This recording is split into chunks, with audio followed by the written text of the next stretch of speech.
Today, we're celebrating what would have been President Gerald R. Ford's centennial birthday, and there are a number of events taking place today in Grand Rapids to honor the former president. To tell us more about those events, political reporter Rick Albin joins us now in studio with some very special guests. Good morning, Rick. Thanks, Mark. They are very special indeed. Vaden Bales, who is married to President Ford and the First Lady's youngest daughter, Susan, and Greg Willard. Both over the years have become good friends to us here at 24 Hour News 8. Greg, it will say on your super that you are a former White House aide, but you are so much more. You've been with the family for a very long time. Gentlemen, first of all, thanks for getting up and joining me here this morning. Vaden, let me begin with you, because as part of the family and your perspective from this celebration, this is a special weekend, a very special day yesterday with an amazing speech over at the museum. What does it mean for you and the family to continue the legacy of this president that even now, almost 40 years after he took the oath of office, some people in this country are just beginning to know who he really was? Well, it's, we loved him and admired him, and so to be able to participate in getting the message out has been very rewarding to the family, and history has recognized with the passage of time just what a remarkable job he did. So it's just a real privilege for us to be involved in helping promote that and to also see it starting to work.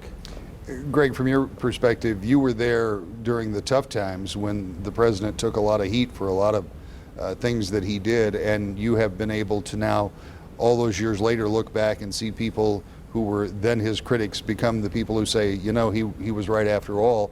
How satisfying is that for you? Tremendously satisfying, Rick, and gratifying. Earlier on the lead-in, Mark used the word celebration, which is correct. It is a celebration weekend of his 100th birthday. I think it's also, in addition to a celebration, an opportunity for reflection. And where better than in the community he loves so dearly. As Vaden says, there is a legacy, and in this weekend of celebration, as we reflect, I recalled a comment by David Broder that I think is very appropriate this weekend. David wrote, "The truth has begun to dawn on the American people that Gerald Ford was the kind of president they always wanted and didn't know they had." And I think on that note, I think that captures my feelings about this centennial weekend.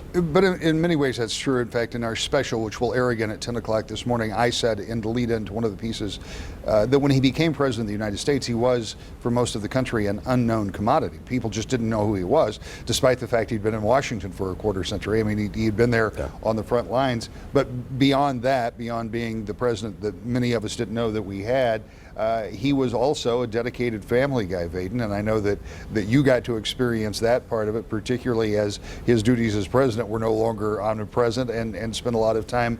That family connection through everything that happens at the museum and everything that happens with the foundation always comes through as well.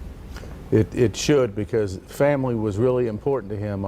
I came around later in his life, and he would tell you he spent a lot of time on the road when he was minority leader and then president, and the end of his life was really all about his family. We had lots of get-togethers, and it really counted to him, and he loved his children, he loved his grandchildren. They all love him. They still speak of him fondly, and it really became I think the center post of his life in his later years.